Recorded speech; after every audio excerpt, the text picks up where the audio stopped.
que é precatório? Pessoal, precatório é um direito creditório. É o direito que uma pessoa tem em desfavor de um ente público. Eu gosto de uma definição que eu trouxe aqui para vocês, da Justiça Federal do Rio de Janeiro, que define o termo precatório, a origem dele, que vem do latim, que significa, né, da palavra precata, requisitar alguma coisa de alguém. Então, no caso, precatório judicial, que é o que nós estamos falando, mais especificamente, trata-se, em linhas gerais, de um ofício de requisição de pagamento de quantia certa devido, dirigido a uma pessoa jurídica de direito público. Então, geralmente aqui o desfavor, ou seja, um ente de direito público deve a alguém. O precatório, ordem de pagamento, é um documento em que inicia a requisição de pagamento que foi judicialmente condenado a pagar. Precatório é um direito creditório de alguém contra um ente da fazenda, um ente público, em decorrente de uma ação transitada em julgado.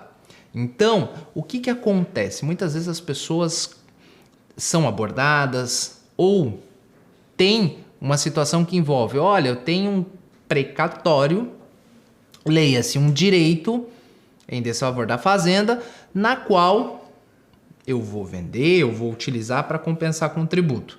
E essa é a pauta, é o tema da nossa aula. Para nós evoluirmos, é importante nós nos referenciarmos, quando falamos de precatório, artigo 100 da Constituição. O artigo 100 da Constituição, ele trata a respeito, né, do precatório, no qual ele diz que os pagamentos devidos pelas fazendas públicas, em virtude de sentença judiciária, será exclusivamente far-se-ão de ordem cronológica, a conta dos créditos. Então ele traz essa narrativa, ou seja, essa determinação legal lá no artigo 100 da Constituição. O nosso assunto, ele começa a ficar um pouco mais presente aqui a partir do 10 em diante, tá? Aqui do 9 e 10 é a possibilidade de um abatimento, caso a pessoa que tem esse direito tenha um débito com a fazenda, que é possível fazer, mas eu não vou dar intensidade nesse assunto, e eu vou para o 11. Parágrafo 11, inclusive, ele é uma inovação em decorrência da emenda constitucional 113 de 2021, no qual ele trouxe já uma possibilidade, tá? Que é o seguinte, lá no artigo 100, parágrafo 11, ele fala o seguinte, é facultado ao credor, ou seja, conforme estabelecido em lei do ente federativo do devedor, ou seja, a pessoa que tem o direito, antes era auto-aplicável, ok? A oferta de créditos líquidos e certos, que originalmente lhe foram próprios ou adquiridos de terceiros, reconhecidos pelo ente federativo ou por decisão judicial transitada em julgado. Então aqui nós já temos a questão que é possível, né, a criação da possibilidade para o credor, ou seja, aquele que é detentor do direito em desfavor da fazenda pública, dos créditos que são próprios ou adquiridos de terceiro.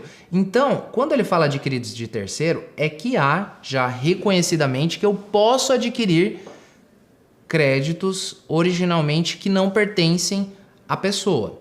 Você vai ver com muita frequência uma pessoa, por exemplo, que tem uma ação de aposentadoria contra a União.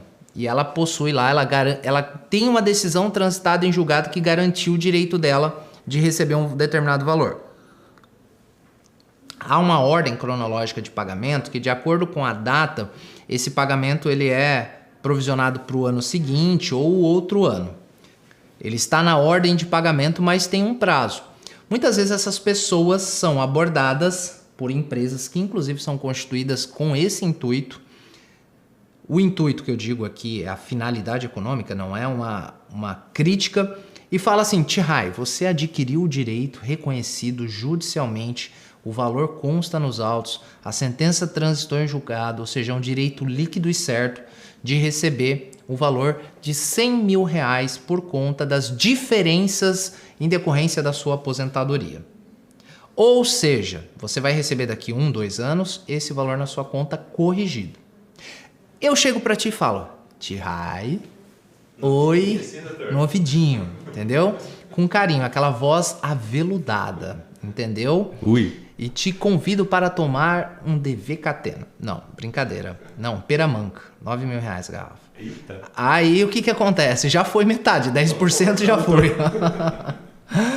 O que acontece? Fala, Tihai, olha só, você daqui 2 anos, 1 ano, você vai receber esse valor na sua conta corrigido. Mas eu tenho um negócio para te oferecer. Eu te pago agora esse valor. Você não precisa esperar. Você não precisa esperar para ser feliz. Ou seja, a vida é bela e é curta. Vá curtir. Esse seu direito, eu vou adquirir ele, eu espero, tá tudo certo, faz parte, e eu te coloco esse dinheiro agora na sua mão. O que tu acha, Tihai? É bom esse negócio? Ótimo. Calma, que não existe almoço grátis. Mas eu vou te pagar esse valor com um deságio. Por quê? Eu vou esperar, eu vou sucumbir, ou seja, eu vou sofrer. Então, os seus R$100.000, eu vou te pagar agora R$80.000 para você.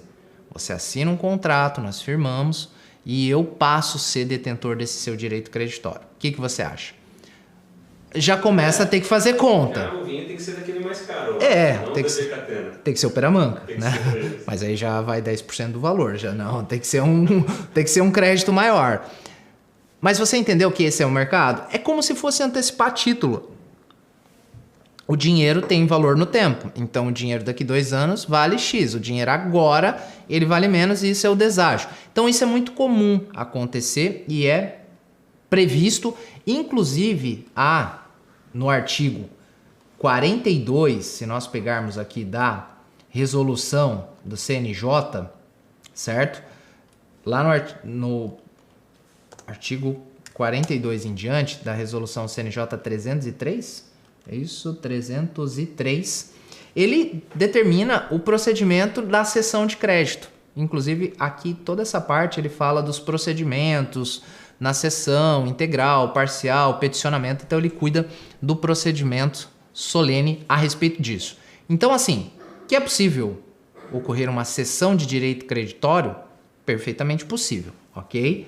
Agora, o próximo passo é, esse direito que eu tenho ou adquiri de terceiro, eu posso utilizar com a finalidade tributária?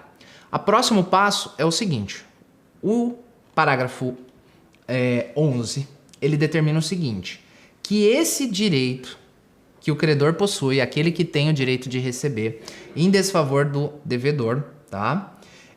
De créditos líquidos e certos, ou seja, de uma ação transitada em julgado, reconhecidos pelo ente federativo por essa decisão, pode ser utilizado, né, conforme lei, pode ser utilizado para quitação de débitos parcelados ou inscrito em dívida ativa do ente federativo devedor, inclusive em transação resolutiva de litígio, e subsidiariamente, ou seja, alternativamente, débitos com administração autárquica e funcional do mesmo ente. Então aqui, desde 2001, foi criado a possibilidade de um crédito decorrente de um precatório próprio ou de terceiro, adquirido de terceiro, eu fazer a quitação de débitos. Mas ele diz, conforme a regulamentação. Aqui ele falou lei, tá? Mas conforme a regulamentação desse ente.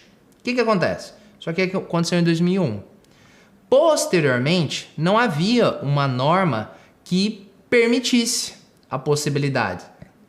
Ou seja, que determinasse como que eu faço isso. Porque é uma previsão constitucional, mas não é suficiente. Eu preciso de uma norma que regulamenta. 2022, através da portaria da PGFN 10.826, foi criada essa norma. Ou seja, e ela está válida, ok? Teve uma retificação, mas ela está válida. E ela regulamenta no âmbito da Procuradoria-Geral da Fazenda Nacional, Procuradoria-Geral da Fazenda Nacional, a PGFN. Vamos pensar que é o seguinte, o Ministério da Economia até então, e agora o Ministério da Fazenda, ele possui a Receita Federal como ente fiscalizador e a Procuradoria como representante jurídico do Ministério da Fazenda. Ou seja, sempre que há uma representação jurídica numa discussão em matéria tributária ou de cobrança, a PGFN representa juridicamente o Ministério atualmente da Fazenda. Então, essa portaria, ela vem para regulamentar os requisitos formais e a documentação necessária para os procedimentos a serem observados na utilização de créditos líquidos e certos decorrentes de decisões transitadas em julgado para quitação de débitos inscrito em dívida ativa da União. Não estou falando de Estado e município. Na forma do artigo 100, parágrafo 11 da Constituição Federal. Então, o que aconteceu aqui? O primeiro passo é: tenho um direito próprio ou adquirido de terceiros, porque aqui ou adquirido de terceiros, eu posso utilizar, conforme essa portaria, União, suas autarquias, fundações próprios ou por ele adquiridos de terceiro, decorrente de decisões transitadas em julgado, desde que ela seja um valor líquido e certo. Então, essa portaria, ela regulamenta. E aqui tem todos os procedimentos.